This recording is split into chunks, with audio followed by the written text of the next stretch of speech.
On January 28, 1986, the Space Shuttle Challenger exploded 73 seconds after liftoff.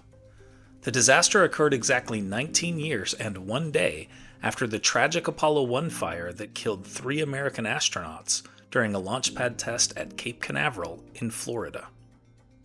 But what caused the Space Shuttle Challenger to explode? And why had this mission received so much nationwide media attention? Although it was the 25th shuttle flight, there was heightened coverage of this Challenger mission because of Christa McAuliffe and the Teacher in Space program. McAuliffe, a high school social studies teacher from New Hampshire, was set to teach a lesson to school children from space on the 4th day of the mission. In fact, many kids across the country watched the launch live on TV in their classrooms. The coldest temperature for any previous shuttle launch had been 62 degrees Fahrenheit.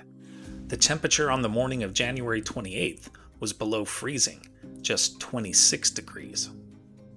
The solid rocket booster manufacturer, Morton Thiokol, recommended a minimum air temperature of 53 degrees Fahrenheit, warning that otherwise, a catastrophic O-ring failure was possible. Dick Scobie, the commander of the mission, told his wife the night before that he expected they were going to postpone the launch because of the cold temperatures.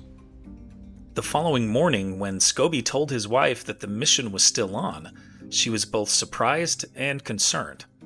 He informed her that the icicles had been knocked off the spacecraft and that the crew had been assured that it was safe to launch. NASA was feeling immense pressure to launch that day because they had already postponed the launch 1 day, and if they postponed it another day, Christa McAuliffe's live lesson to school kids across the country would end up on a Saturday, when those children were not even in school.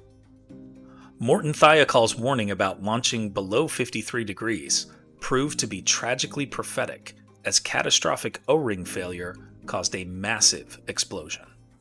Evidence from the wreckage showed that the Challenger crew apparently survived the initial explosion, but with no mechanism in place for them to eject from the craft, they were killed when they hit the surface of the Atlantic Ocean.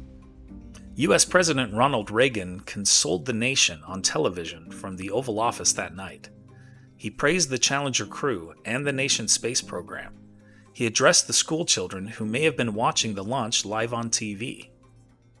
At the end of the 5-minute speech, Reagan used language from High Flight, a poem by American World War II pilot John Gillespie Magee Jr.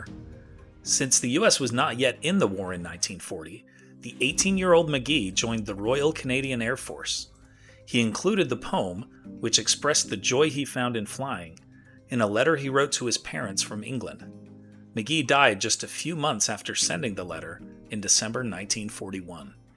Reagan poignantly closed his address with lines from Magee's poem, saying that the crew of the Challenger had, quote, slipped the surly bonds of earth to touch the face of God, end quote.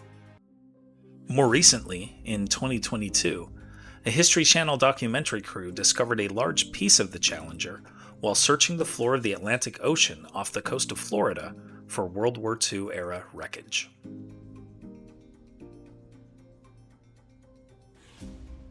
Here are other events that happened today in history. In 1596, English explorer Sir Francis Drake, the second to circumnavigate the globe, dies of dysentery. In 1777, during the American Revolution, British General Burgoyne submits his plan for the Saratoga campaign. In 1917, American forces are recalled from Mexico after 11 months fruitlessly searching for Pancho Villa. In 1955, 12-year-old singer Aretha Franklin gives birth to her first child, a son named Clarence. In 1959, the NFL's Green Bay Packers hire Vince Lombardi, who goes on to win the first 2 Super Bowls. In 1985, American musical artists record We Are the World to raise money for African famine relief. In 2011, revolution breaks out in Egypt with protesters demanding the overthrow of President Mubarak.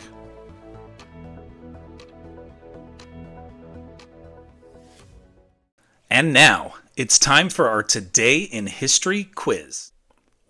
Who was England's king during the American Revolution? Charles I, George III, Edward V, or Henry VIII? Liked learning about the Challenger disaster? Then you'll enjoy this one about the Apollo 1 tragedy that happened exactly 19 years and 1 day earlier. Tap the screen to keep the story going on Today in History.